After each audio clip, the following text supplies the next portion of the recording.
8 de julho é o Dia Mundial da Alergia. Por isso a gente começa o Sempre Bem de hoje falando sobre esse problema que atinge cerca de 30% da população brasileira.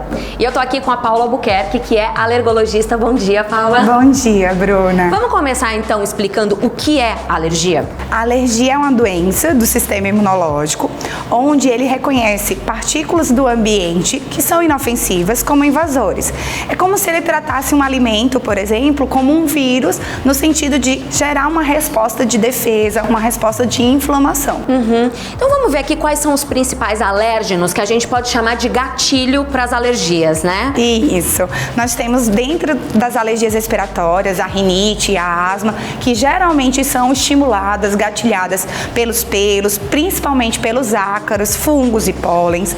Nas alergias alimentares, nós temos alergias que se apresentam na pele, que são as chamadas IgE mediadas, que são anticorpos, e aí o paciente vai ter sensibilidade, uma resposta, às vezes, ao peixe, por vezes ao leite de vaca, que na infância é o alérgeno mais comum, os crustáceos e os amendoins, que são destaques nos adultos, e nós temos também alergias alimentares, cuja apresentação ela é mais tardia e os sintomas predominantes são mais intestinais.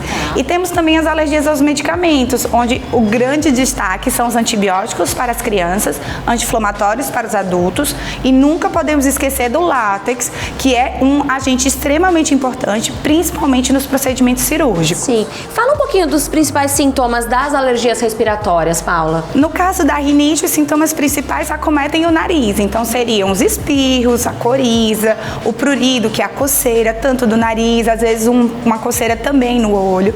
A asma, ela é caracterizada pela inflamação brônquica, inflamação do pulmão, e aí nós teremos tosse, uma tosse mais seca, mais irritativa. O paciente também vai ter um pouco de desconforto, falta de ar, pode chiar o peito, pode ter dor torácica. Então, esses são os sintomas que chamam mais atenção, e lembrar que as doenças alérgicas são doenças crônicas. Então, é um paciente que quase sempre ou sempre está com essas queixas. Sim. E aqui nas alimentares você falou da alergia gastrointestinal, do sintoma gastrointestinal, e quais são os outros sintomas? Urticárias, que são aquelas manchinhas que eles chamam de intoxicação, os angedemas, que são os inchaços, mas o paciente também pode ter quadros graves, como a anafilaxia, onde o paciente pode apresentar o mais conhecido, o mais famoso é o edema de glote, mas o paciente pode desmaiar, né, passar muito mal, em parte respiratória, faltar o ar, entrar numa crise de falta de ar, de dispneia, como a gente fala, e até morrer. E aqui quais são os principais sintomas das alergias medicamentosas? Geralmente envolvem, se for queixas imediatas, a gente envolve muito a pele, né? Então, principalmente as urticárias e o angedema, que a gente também já viu lá nas alergias alimentares. E alguns antibióticos, alguns anti-inflamatórios e outros medicamentos podem dar também reações tardias, que geralmente também vão envolver a pele, principalmente na apresentação de dermatites. É, que eu já vi, assim, em alguns casos, em inchaço dos olhos. É muito comum, os anti-inflamatórios é o mecanismo mais frequente que a gente observa. Bom, e agora a gente vai conversar com a Daiane. Vamos lá? Olá, Daiane, seja bem-vinda, tudo bom?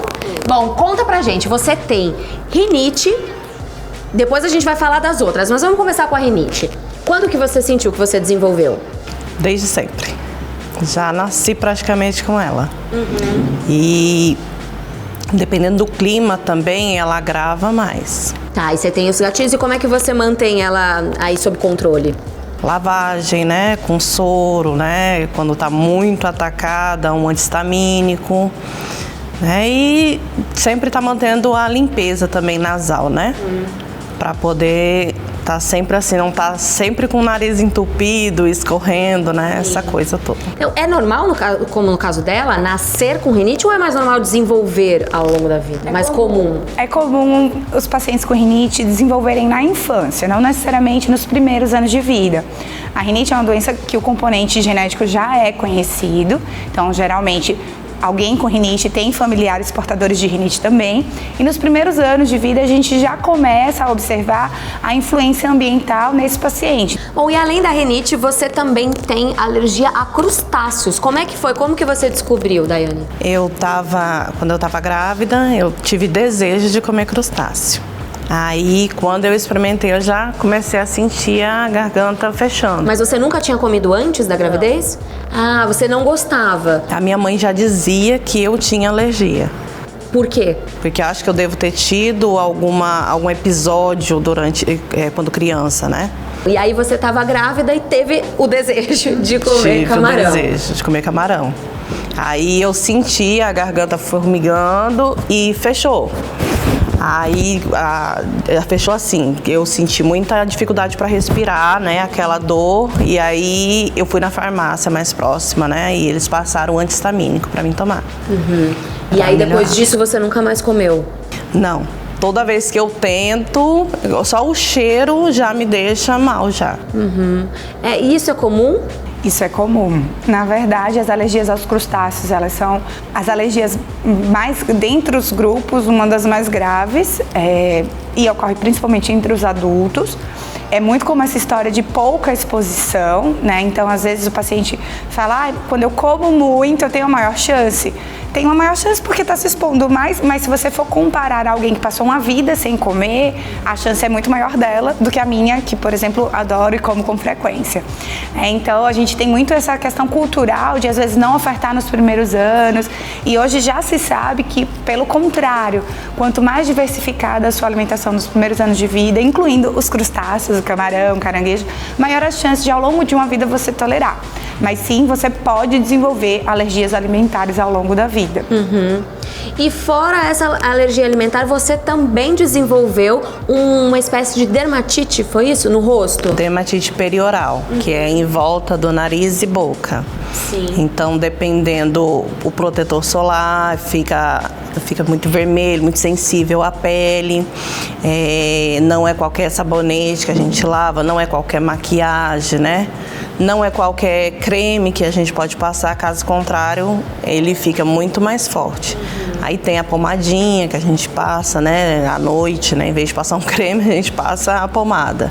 E como que você sentiu que desenvolveu? Foi gradual? Como é que apareceu?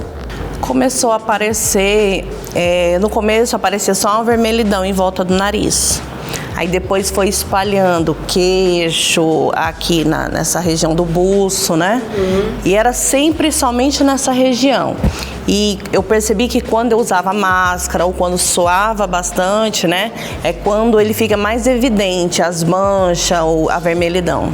As alergias de pele, entre elas a dermatite, elas podem ocorrer ao longo de uma vida, e no caso da dermatite de contato perioral, precisa ter algum produto levando essas lesões inflamatórias. Tanto que no começo era só localizado, depois foi espalhando, não é uma coisa que você passa o produto e na mesma hora acontece. Isso aí são dermatites irritativas. Dermatites alérgicas, elas tendem a ser mais tardias, porque precisa do reconhecimento pelo sistema imunológico para aí gerar uma reação. E no caso da Daiane, que tem 3 tipos de alergia, a gente pode considerar que uma pessoa que tem um tipo é mais fácil, ela tem mais predisposição para ter outros tipos? Sim, com certeza. O sistema imunológico de um alérgico, ele não tem uma resposta adequada para o ambiente, né, para as moléculas ambientais. Então, se você tem uma alergia, por exemplo, respiratória, nada impede que um belo dia o seu sistema imunológico também tenha esse comportamento inadequado para um alimento, e aí você desenvolve uma alergia alimentar. Então, a relação entre as doenças alérgicas em asma e dermatite, alergia alimentar e rinite já é conhecida. Sim. Uma alergia que a gente não falou é a alergia a inseto. Tem alguns insetos específicos que podem causar, né? É um tema extremamente importante, porque os insetos do grupo Hymenoptero, que são as abelhas, vespas, maribondos e formigas, podem causar reações fatais, né? A gente tem, esses insetos, eles têm venenos que, ao entrar em contato com a pessoa que tem essa predisposição, esse sistema imunológico desequilibrado, um comportamento de reação, incluindo as reações anafiláticas, que são as reações graves. Algumas desenvolvem cura espontânea ao longo da vida, como as alergias alimentares que desenvolvem na infância, elas costumam curar. A gente tem os períodos de acalmia, né, de remissão, como na asma, a gente sabe que muitos adolescentes tendem a diminuir a frequência das crises, passar a vida adulta bem e às vezes voltar a ter queixas já na terceira idade. imunidade.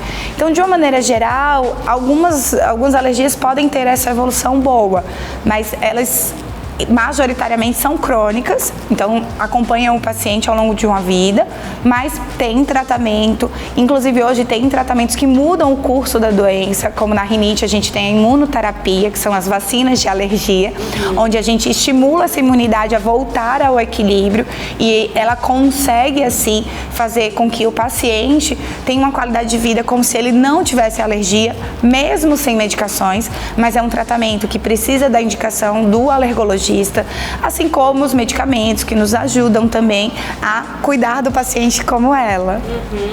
E existe alguma maneira da gente se prevenir das alergias? Existem algumas teorias que trazem que os bons hábitos para o sistema imunológico, eles ajudam no controle e até um pouco na prevenção, não só das alergias, mas de todas as doenças que dependam do sistema imunológico.